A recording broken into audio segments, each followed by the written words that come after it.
Let me open our Fireside Chat officially and welcome to our weekly drone dates.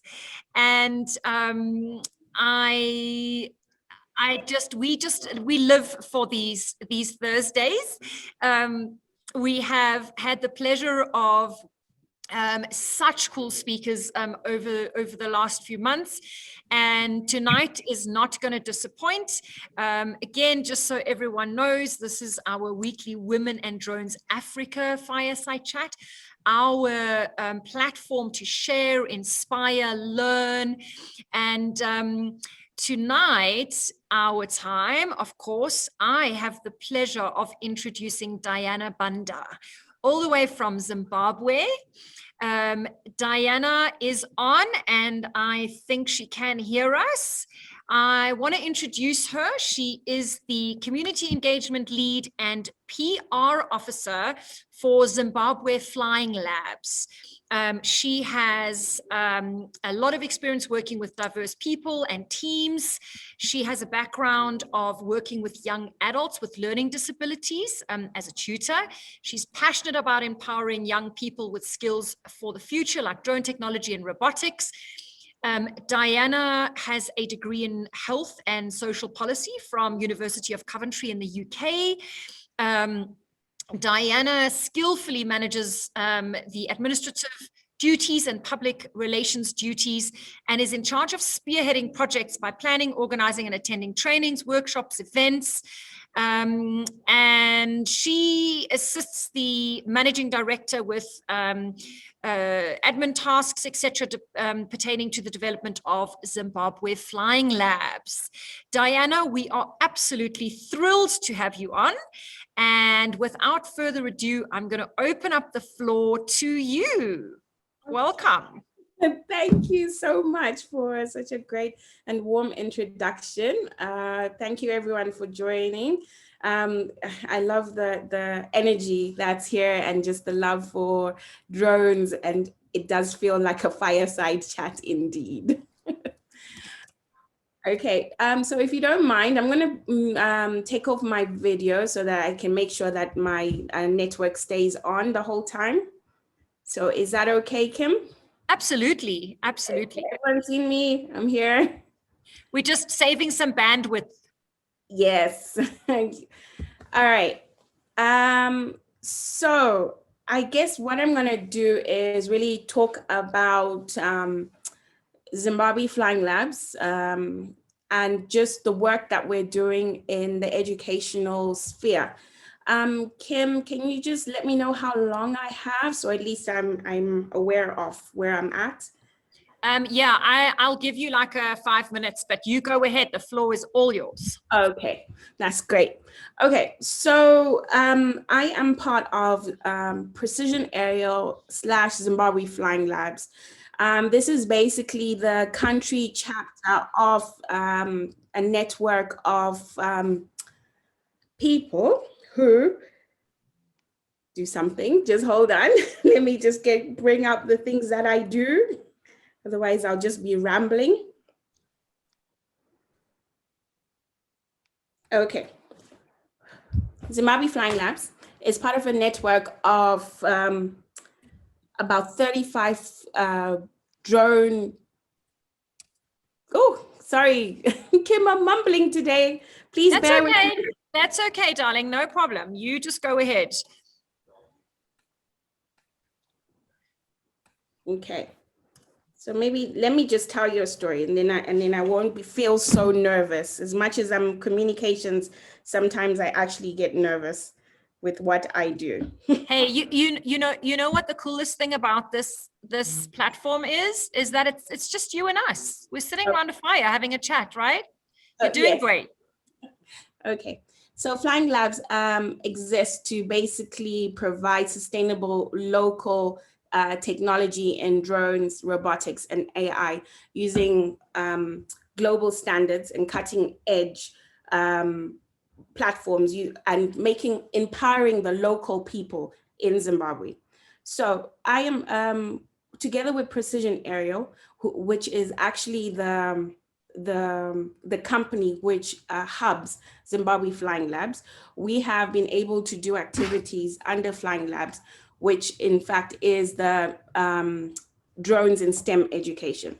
So why we're doing the drones in STEM education, or rather we've just launched this project that we're doing, drones in STEM education, whereby we have been, what we did first is basically bring parents, educators around the table so that they understand what it is that we are doing and why it is. Because drones are pretty new and all the time people really refer to them as toys.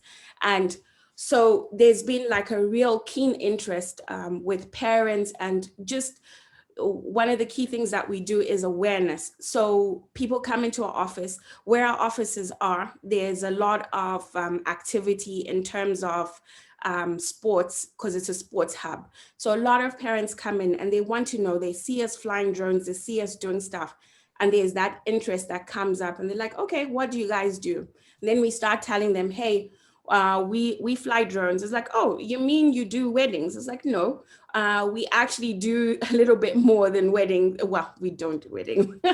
If my manager hears me say we do weddings, it's like, what? We don't do weddings.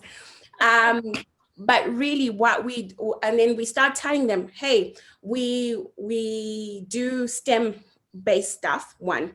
We map stuff, we do agriculture stuff. There's a lot of, and then we do industry specific training. Then it really piques their interest and gets people to actually think, oh, okay, I never thought of drones in that way. So what we did this month in June, we launched the drones in STEM education, whereby we really, we got these parents together, told them why STEM, how it links with drones, and just get people to get a different perspective to drones. So we've done 2 courses so far with groups of students, whereby we teach them about safety.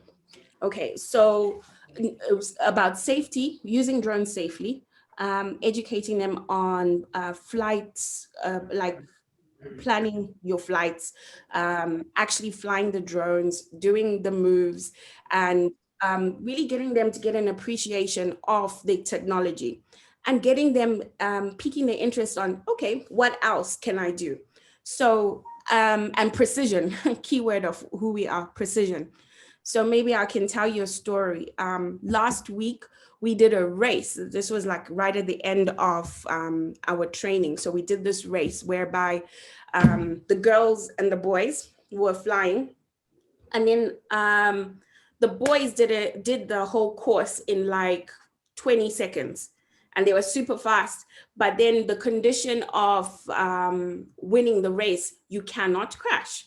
So the girls did it, they were slow, and it wasn't a big space or anything, and they managed to do it in like 3 minutes. Then the last guy who was doing the course, he's like, I got this, we're about to win. And what happens? He crashes.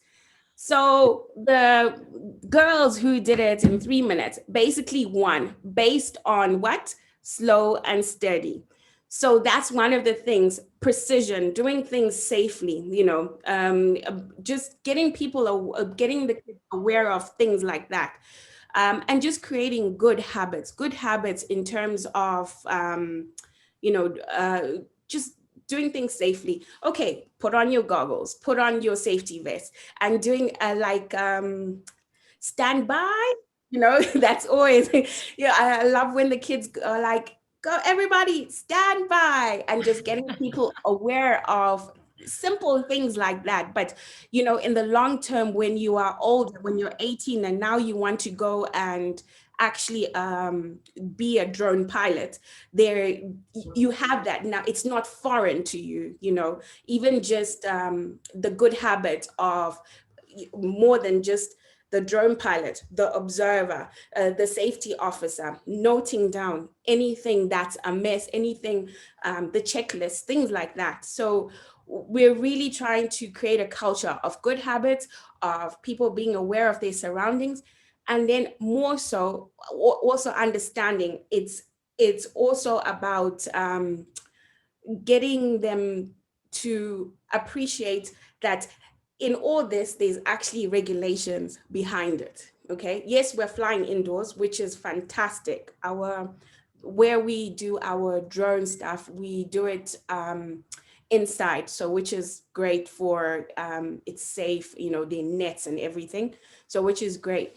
But also for them to get appreciation again of the regulations. You also have to be responsible, be a responsible pilot, be aware of there's actually, the fact that you can only get it when you're 18, merely because you are accountable for, this machine that you're flying. So we've really been emphasizing that. And also the really fun part is getting them to think up beyond the pilot. What else can the drone do? There's a girl in one of the groups, she loves art. She's super artistic. So like, okay, so I gave her a task today. I was like, okay, think about what can you do in the art sphere using a drone? A couple of months ago, Disney did a swarm to do their sign that says Disney, and it's technology, but it's also artistic. So getting them to think of things in that sphere and really, getting them to think beyond, yes, there's the pilot, but now the other part, the coding, the analysis, things like that. So yeah, I think it's really trying to build an ecosystem around this technology. And also the fun part also is bringing out the drones, the drone racing drones, the goggles.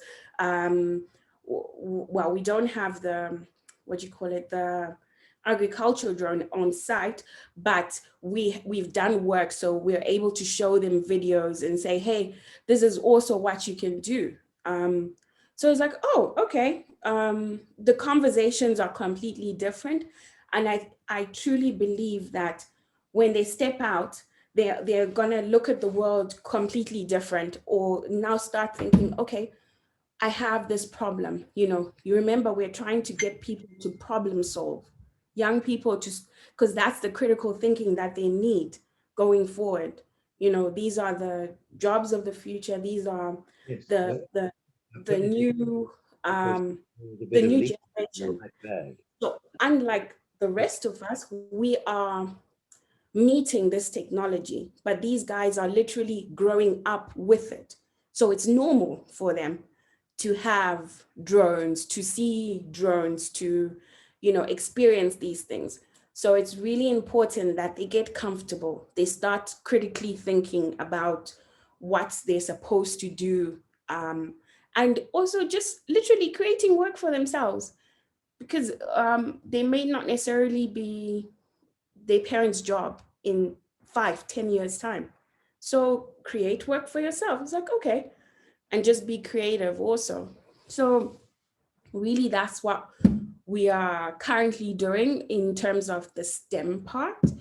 We are also, just as Zimbabwe Flying Labs Precision Aerial, continuing to do our industry specific training, mapping, and also we have just embarked in some stuff we're doing on wetlands, which is super exciting, because it's something that's we realize that it's something that's close to a lot of people's hearts, and getting people to appreciate the technology behind and just try map and add value to the work that they're currently doing.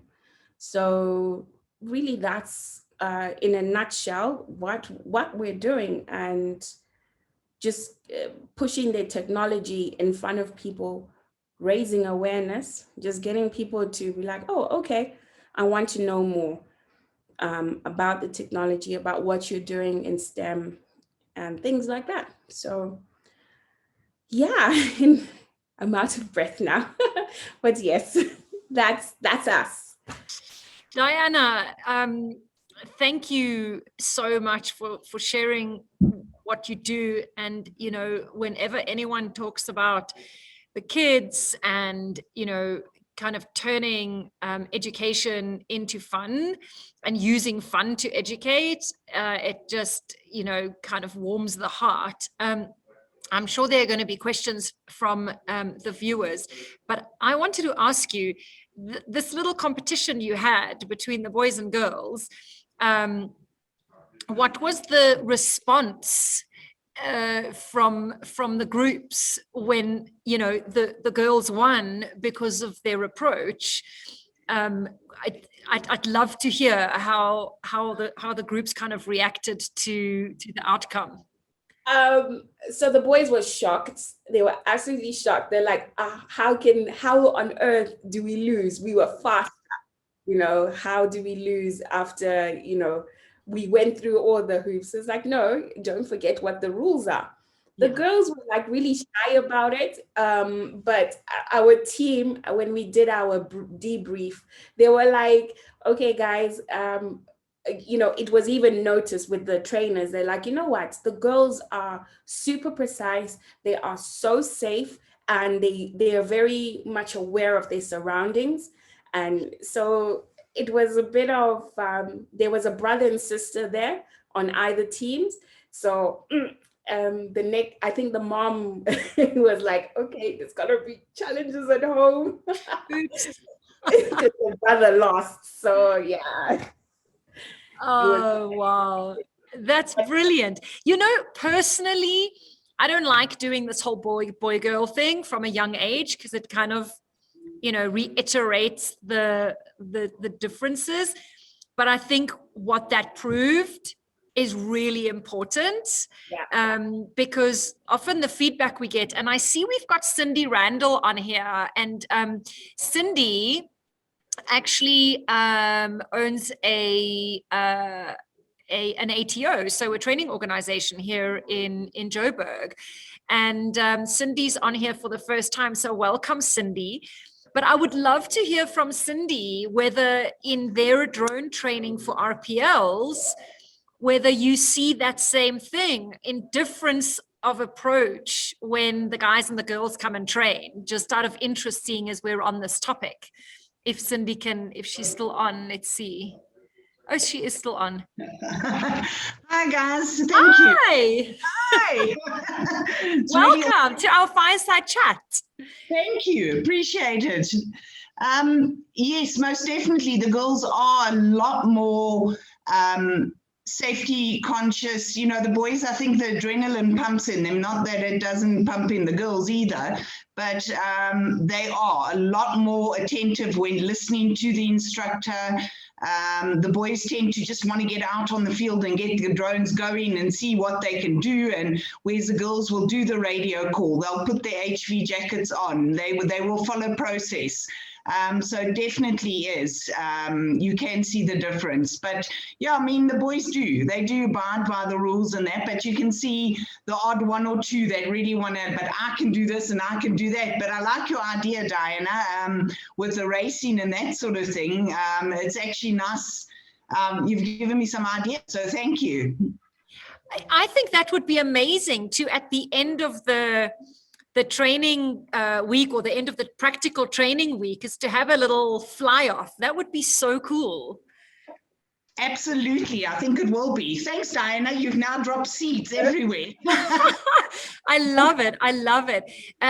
Diana, we have a question from Jennifer Birdsong, and she says, for students with special needs, what accommodations do you provide? Do they work, and how successful are the students? Okay, so maybe just a little background about that. I worked with a school that did City and Guild. We're doing something completely different. However, we have engaged with the same school again, trying to see how we can incorporate drone technology into their learning process. So because I have worked with the students, it's easy for us to adapt the same method of training to these students. However, there's need for assessment before we start doing the actual training, so that they are able to, what's the word, to be competent and confident enough to fly. Maybe also, this is more, the students I worked with are not necessarily the young ones. They're actually 16 going up. So in terms of employability, you've actually, again, said the love of Fireside Chats, that I'm actually jogged. I'm like, okay, I know three of the students that I taught or that I'm in contact with. They will be great because they are wheelchair bound. And, you know, I'm sure you've watched I think it must be the DJI video about accessibility, and this guy talking about freedom because of racing drones. Actually, he did racing drones, and the freedom involved, because although you are in a wheelchair, but you can fly, you can go anywhere because you've got the goggles, you can fly. So definitely that's something, thank you for bringing that up, Jennifer. It's something that we'll definitely look into and see how we can incorporate it. But I think it'll be great for them just to even do the basic and just get the feel of a drone to do that. That'd be great. I'd love to hear how that turns out, because I'm really interested in their employable skills when this is all said and done, even if they have to partner with somebody, because that's commonly how you fly. If one has to fly the drone while someone else is being a visual observer, that's kind of what I'm interested in the business world, is their employable skills. So if you have to apply accommodations, that's great. I mean, we're looking for employable skills at the end of the day. So how do you train them? How do you work with them? Are they writing checklists? Are they building curriculum? There's so many jobs that are available in the drone industry. What sort of skills are you teaching them? How are they doing at it? And what is the outcome? And what are they able to do? Those are the kinds of things that I'm really interested in. But fascinating program. Great presentation. Thank you very much. Thank you, even just to jog my thoughts on that. So thank you for that. Definitely. Jennifer, I love the fact that your cat is in the picture. We actually had a presentation today, which was online. Robert Miller actually presented and at the conference and unveiled his new aircraft. And the next thing, his cat came along and he was like, oh, okay, Salt's in the picture. It was so brilliant. I think he's attracted to your voices because he's normally just oversleeping in the window. Like if I'm here studying, he has no interest in being on camera. But when everybody's talking, he comes over and wants to see what's going on. So, oh my gosh, cats are just so unique. I love it. I love it. Yeah. Hey, on the topic of employability of, kind of special needs individuals in our industry, we've had this topic from a South Africa perspective, and it's very interesting because a lot of people want to become pilots, but in South Africa, of course, we have the medical we need to pass.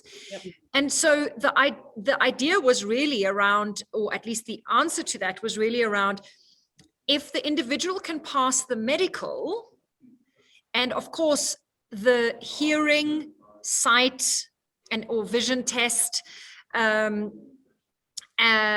is the main thing, from an ability perspective. And then, of course, they have to be able to pass an exam and they have to be able to physically fly. But we had we were on a panel recently, and there was an individual who was just amazing on all levels, but she had a major stutter. And so the question was, we all were like, hire her. She needs to go on the training program.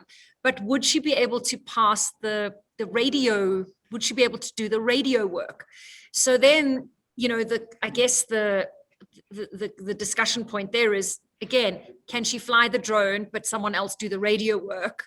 But then is that covering legalities from a pilot in command perspective? But I think it's a topic we should probably have on here another time and really talk about it. I just love it.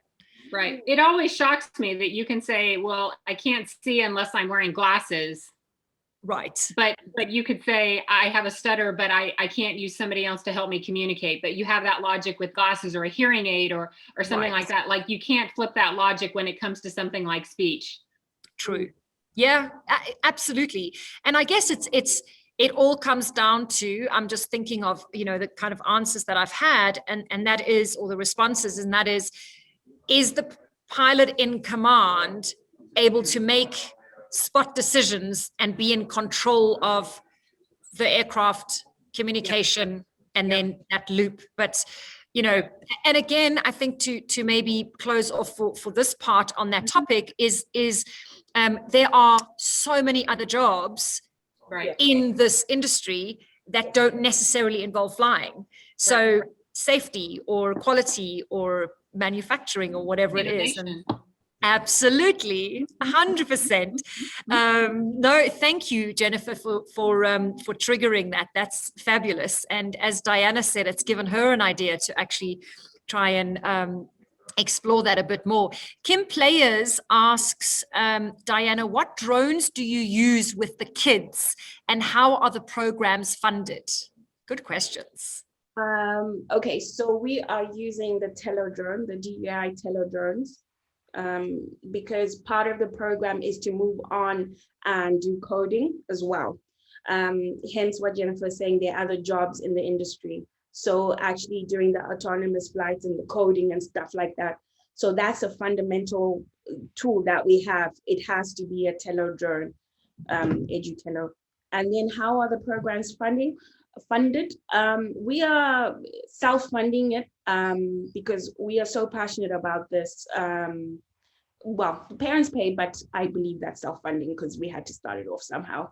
But definitely we are so passionate about this. We are so passionate about empowering our youth and getting them to just see the world differently, because the curriculum, our current curriculum is inadequate for the jobs of the future. The kids are just not the word is not work ready. That's not the word I want to use, but they're not future ready. They need these skills, the computer science skills, the coding skills. These drones are just going to become part and parcel of our lives, like driving, like maths and all these things, the STEM related things. So yeah, that's what we are currently doing. If you want to fund us, go ahead. This is the call for funding, people. Let's get it on. But we are so passionate about it, and yeah, we really want it to grow. Hopefully next month, because we're doing it in Harare. So all things being equal with our lockdown, we should be moving over to the next town, Bulawayo, and just get that going. We've got some partners there that are super keen to start facilitating those things. So yeah, we're really excited about what will happen in the next couple of months. So yeah. Diana, this is a tricky question. And so besides funding, which would be the obvious one, what can we do to help you? Yes, that's a tricky one. Hey, wow, thank you for throwing me in the deep end. Do we have another question whilst we are thinking about it? Is there anything you would change about, what you guys are doing? What will we change? We'll definitely, I guess, is a change or add or keep on building on it. Just like having more drones, more batteries, and building out on our programs. Our heart is really to go into the schools, because there we will have more impact, and getting teachers also equipped, because like what you're saying, learning should be fun. and really using the same principles like for maths. You know, maths should be fun, not hectic and horrible. So just really getting into the schools, that's our part of our mission of where we're going.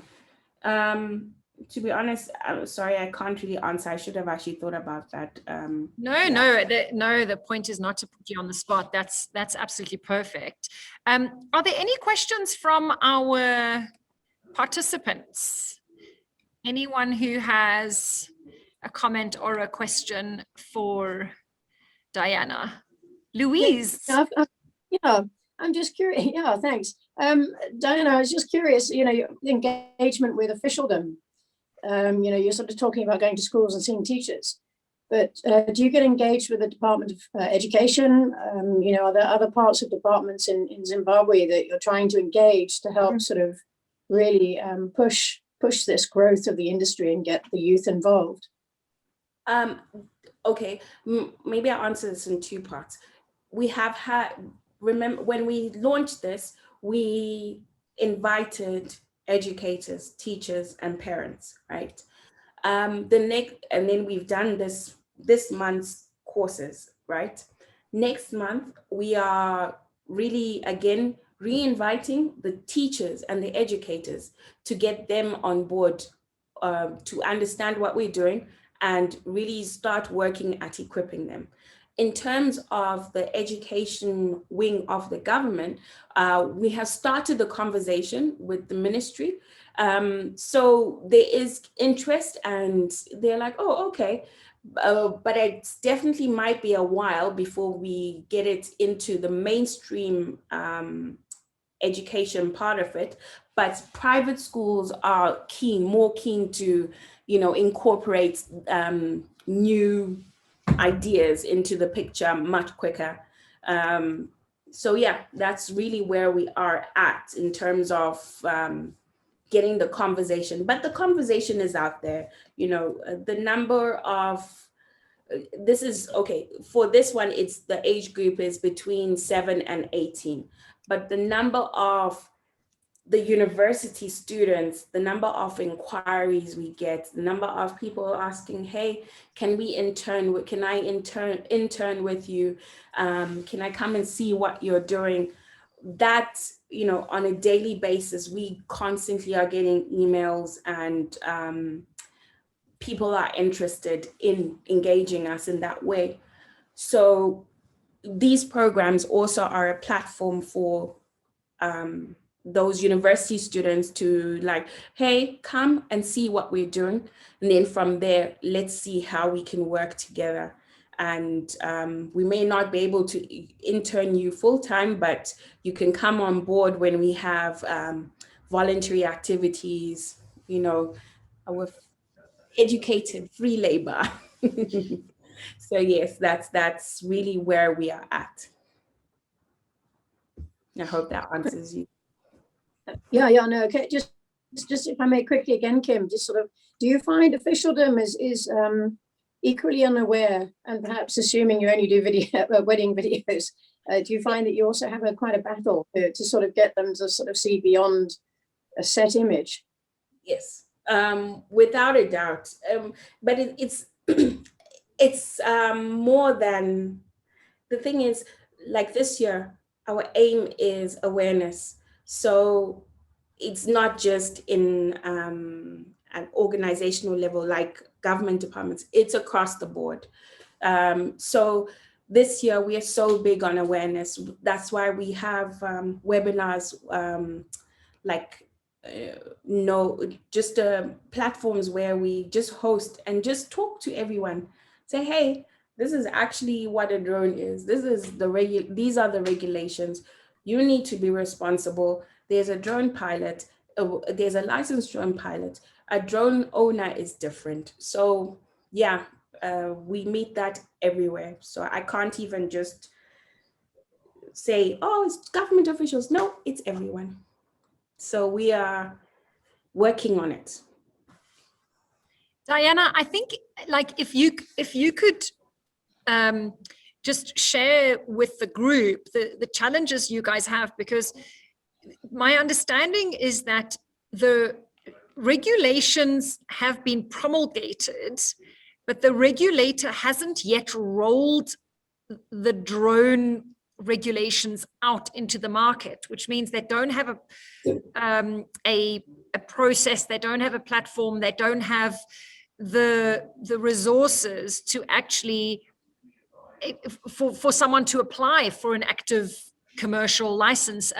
I know, speaking to you guys recently, I said I think Zimbabwe copied and pasted the South African regs, and I think Tawanda said, yeah, they did, but don't tell them that, but the point is that it's the regulations exist, but no one really has officially been able to apply to operate as a certified commercial entity. And therefore, what you guys are doing in educating about the regulations and proper use of drones, etc., is really good, but it's also challenging because there's just people doing their own thing, right? Definitely. The great thing is we have willing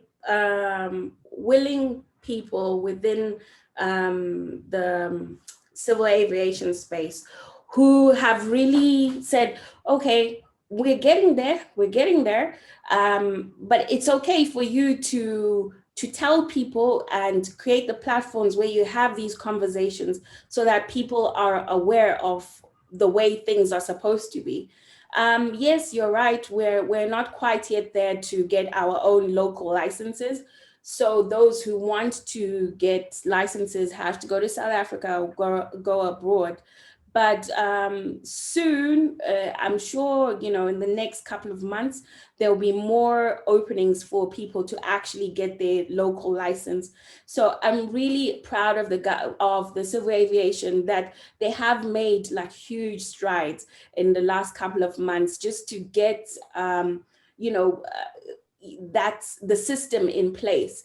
And there are keen people around that are really working towards putting up drone schools, putting up the whole process. So it's an exciting time for the industry. We want the structures to be there so we don't have to go abroad to get the stuff.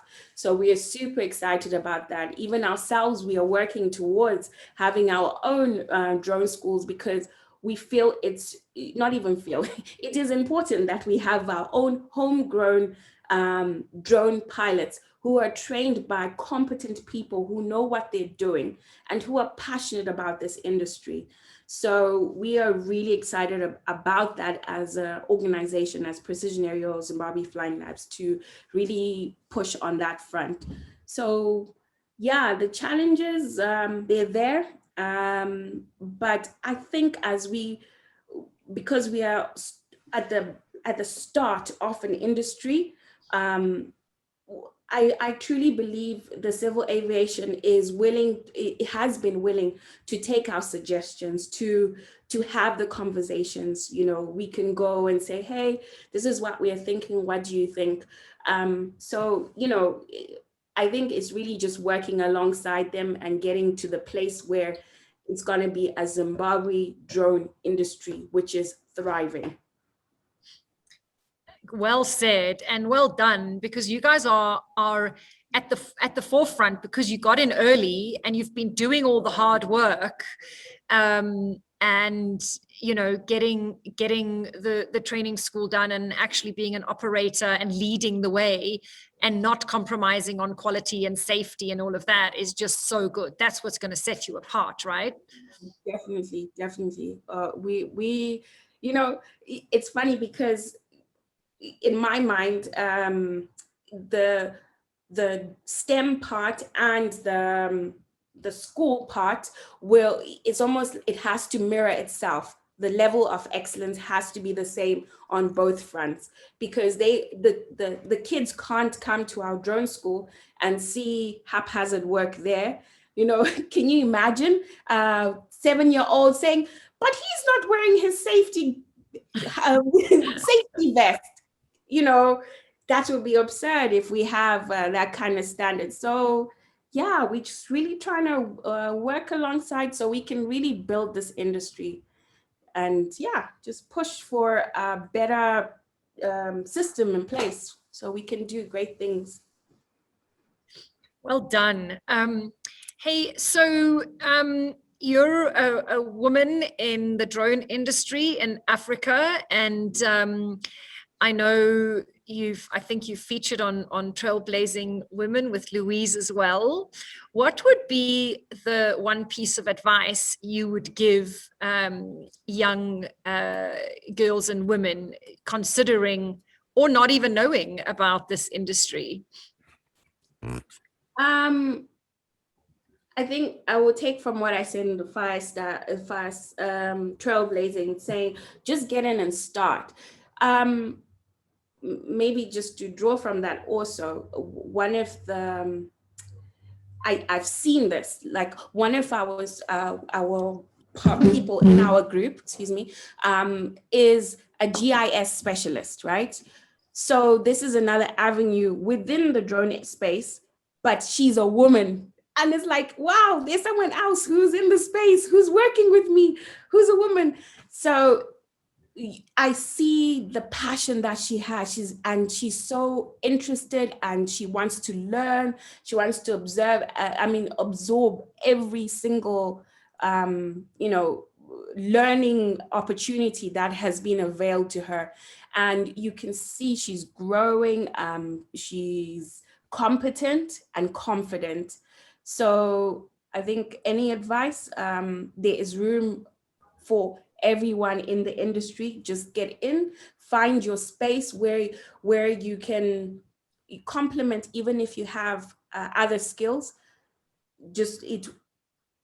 You can plug in anything, whatever you want to be in the drone space, you can filter it straight back into whatever you are doing. So yeah, that's my advice. People should just start, get in, get interested, learn. That's great advice. Just do it, right? Yes. Just start somewhere. Somewhere, definitely. Do we have, oh, there you go. Cindy's got her hand up. Go ahead, Cindy. You're just on mute. Awesome. Diana, just being Flying Labs in Zimbabwe, are you working closely with the Flying Labs here in South Africa? Yes, well, we're all part of a network.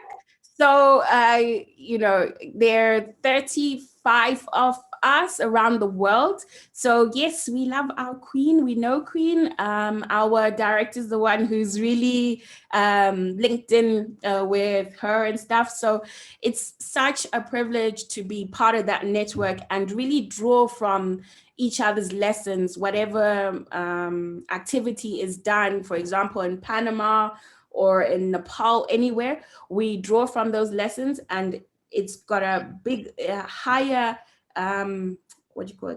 success rate, because we have been drawing from the lessons from the people who have done things before.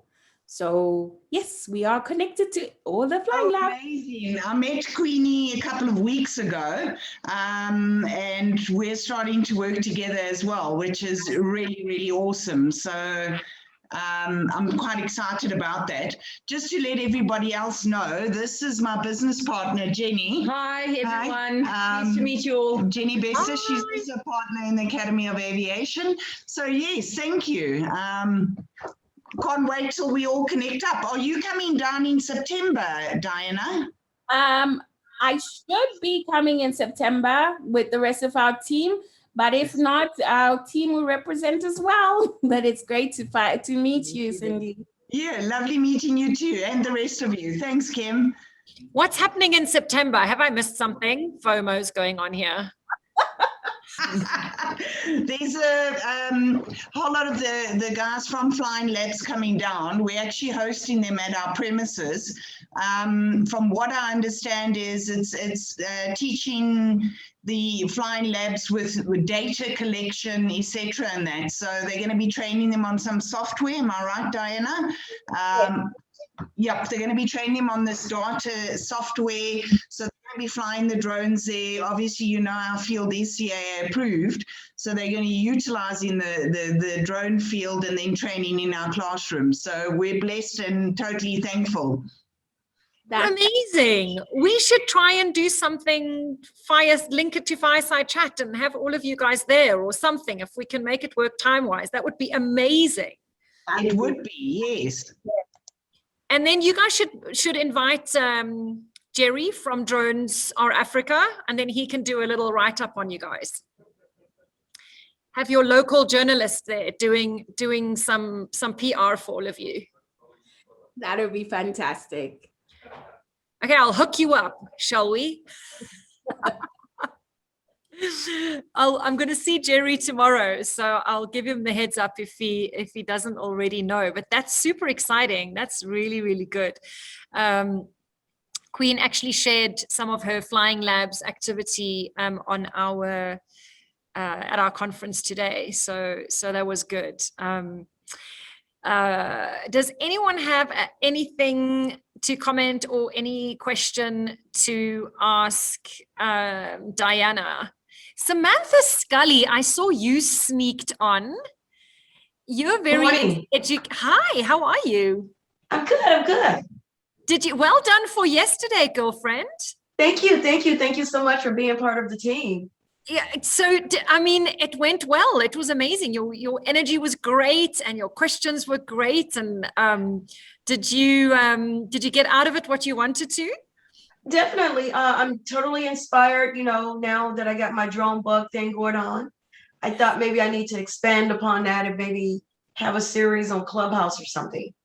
Well done. And so now I'm just working on my thank you notes for you wonderful ladies who were part of the team, and you know, you helped make me confident. Oh, there you go. Well, that's what we do for each other. So it goes without saying. No, I just thought I would kind of bring you into the conversation because I know you're very into STEM and you're very into teaching and development. And so, yeah, I wondered whether you had any questions or any comment for Diana. I'm listening to her mention of students and how they're checking if you have the proper gear on. So I like that. So I'm scheduled hopefully to do a class tomorrow in San Pedro with kids, and so I will make sure that I take my vest and my equipment and lead by example. But I guess my question would be, what is the youngest age that you start working with when it comes to the kids? Okay, our youngest in this, funny enough, last week we had a child who was just about to turn 7. So I think his birthday is next week. So the youngest is really 7-year-olds. We have about a couple of them this time. So that's probably the youngest that we work with. We notice it takes them a little bit longer, but once they understand the concepts and what we're doing, they're very keen and very disciplined to do what we've asked them to do.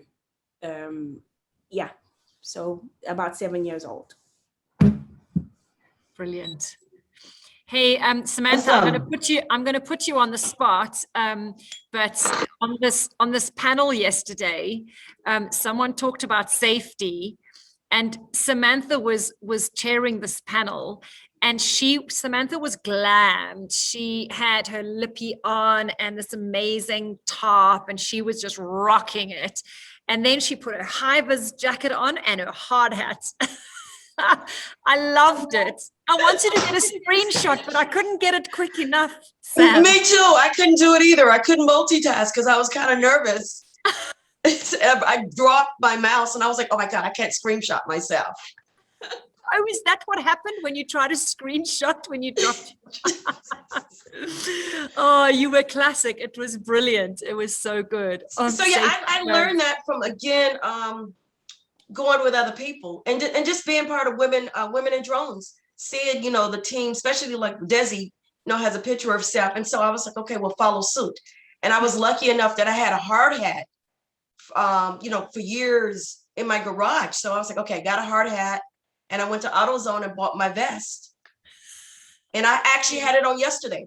I was, traveling up on the side of the 210 mountain where there are mountain lions at with the dog, the bike, and the drone, trying to do some shots where there are no poles. Only thing I could probably hit was a mountain. But like I said, let me put my vest on just in case, somebody wants to call to me and say, hey, what are you doing? Yeah. We're not going to talk about polls, okay? No polls. There's a story. Yeah, there's a story for another time, okay? Yes. It's what they say, what goes on tour stays on tour, right? Yes. But every day I have to say that I'm motivated to go out and do it, but I do also realize I do need proper training because, it gets a little jerky in the air because I'm a little excited and I'm realizing, okay, well, that's not right, So I really can't wait to see Desi in a couple of weeks. Desi, I want to come down when Sharon comes, okay? I want to be included. I want to go out and hang out with you all. Love it. Yes. And can I throw a little something in here too? Kind of what I had mentioned in the webinar that I did today. Training is so important. And so one of the things that I like is that you have a practical flight assessment, and that stick skill is so important. And it's a missing element that we have. And so getting that training, and even with the night operations being implemented into it, it's one thing to learn things from like a textbook kind of a thing, as it is to go out and actually get the experience. You have to stay sharp on the sticks, and it needs that stick skill training. Or those poles will jump in front of you. And the poles and the roofs, as they were saying yesterday, right? and for us in the African context, but specifically South African context, a lot of people and Cindy will appreciate this. A lot of people think this training is expensive and it takes long, and why do we have to do all these maneuvers in ATI mode? This is ridiculous. We never fly in ATI mode. We do automated missions or whatever. The point is, if you get into trouble, you need to be able to land your drone and take control of it. And our RPL makes you do that. So there's definitely something to be said for that training, which teaches you in our context. You have to, I think it's 8 maneuvers, right? That you have to be able to do in order to pass, and you have to do them in ATI mode. You have to be able to do a figure of 8, and you have to do a point of interest, and you have to do a square box and all these things. A lot of people struggle with it. So, and therefore with what Diana and the team are doing, teaching them from young, the young'uns get it. They really take to it quite quickly, which is great. Just to share with you, Kim, I'm recently qualified as a drone pilot at the age of 54. Brilliant. I'm loving it. Well done. And what happened is when we initially bought our Phantom, there was a guy that we bought it secondhand, and he came there, and I did not, thank you. I did not want to fly the drone because I didn't know how to. And he said, no, test the drone. And I said, no, we haven't paid for the drone. You test it and show me that you can actually fly it, etc. and that. And we've got long lightning poles because of the thatched roofs. And he sort of did a whole slow thing. And I said, don't you want to go down to the field? And he said, no, it's fine. Yeah, don't worry. I said, okay. And then he said to me, have you ever tried sport mode? And I went, no, it's fine. He did put it into sport mode and flew it straight into the lightning pole. Well, that was the end of that Phantom 4. Oh, really? I promise you. And it's just where you say with the female and male, and I also don't like to differentiate it there, but yeah, it was me being nervous to fly the drone, and he's going, no, try sport mode, and flies it straight into a lightning bolt. Oh my word, what a show off. No. And so what, he lost the sale? Because now Indeed he did. Yeah, instead of just taking it off, hovering it and saying it works, buy the drone. Oh my word. Thanks for sharing that story. That just goes to show, huh? No, that's interesting. Desi has a question for Diana. Diana, how long is your program? Okay, so our program is split into 3. The first part is a beginner's course, intermediate, and advanced. So the first part, the beginner's course, is just over 3 days. And then we go on to the intermediate course, which is a duration of about 10 weeks. We're trying to cut it down to like 5 weeks because these are kids. So we're like, okay, let's try and condense it. And then finally, the advanced course is about 10 sessions that it's really 10 sessions. It can be over 10 weeks or over 5 weeks. So depending on the pace at which the students are able to catch on and really our schedules as well. So that's how we kind of like balancing it out for now. Brilliant. So are they separate or are they kind of concurrent? Whereas if somebody was to sign up for the first one, the basic, does that continue on to become the more advanced one? Okay, so we are doing the beginners courses so that because it's a bit of an investment for the next stage. So we're going to try and give the parents a bit of leeway, like a month or 2 before they're annoyed enough for their kids, like, get me a tello. So we've kind of given them a bit of time, and then we'll roll out the next level in the next month or 2. But it's just an ongoing, that for us, that's really important, that it's a continuous, every month we have courses. And then at the end of the year, we really want to do a big finale, just to hone in everyone's training, everyone's skills, the skills that everybody has gained. Brilliant, Diana. Thank you so much. These fireside chats just fly. When you're having fun, the hour just flies. And by the time we know it's over. Thank you so much for sharing what you guys are doing. Your passion and your dedication really shows, and we wish you all the very, very best in your training, school endeavors, and keep educating. And also that relationship that you guys have with the regulator, is just so key and quite special, because it's not many countries that can say, or not many people that can say we actually have the ear of the regulator. And that the regulator is willing to work hand in hand. So well done, and kudos to you guys. Thank you, Diana. It was a pleasure having you. And we will see you in September, now that you've given away that you're going to be here in September. It'll be fabulous. And I know you guys are planning a conference as well. So we'll definitely see you in Zimbabwe once the coronavirus allows us to freely travel again.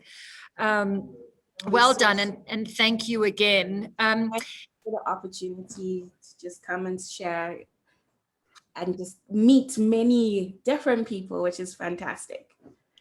Absolutely. No, this is a great crowd, and every week we have new people joining, and it's just fab. So welcome to those that joined us this week for the first time. And I'd like to draw this to a close if there aren't any other questions. I remind you that this is a weekly date, same time. It's the same link every week, even though a reminder does get sent out. Remember to join Women in Drones, actually. It's a brilliant platform. If you go to womenindrones.com, there is a Women in Drones Africa piece there. The membership has been kind of, appropriately costed for our African context. And so I do suggest you go and do that, have a look and join us. And please join us again next week. Please be safe for those of you guys who are in Johannesburg. The third wave is rampant. We at this conference are very, very careful. We're all sat in this massive hall. We have to kind of walk up and down with microphones, and there's sanitizer bottles everywhere. And some people haven't managed to come up to speak. They're, the travel is not recommended. So for those of you in Joburg, be safe, and we'll see you again next week. Thank you.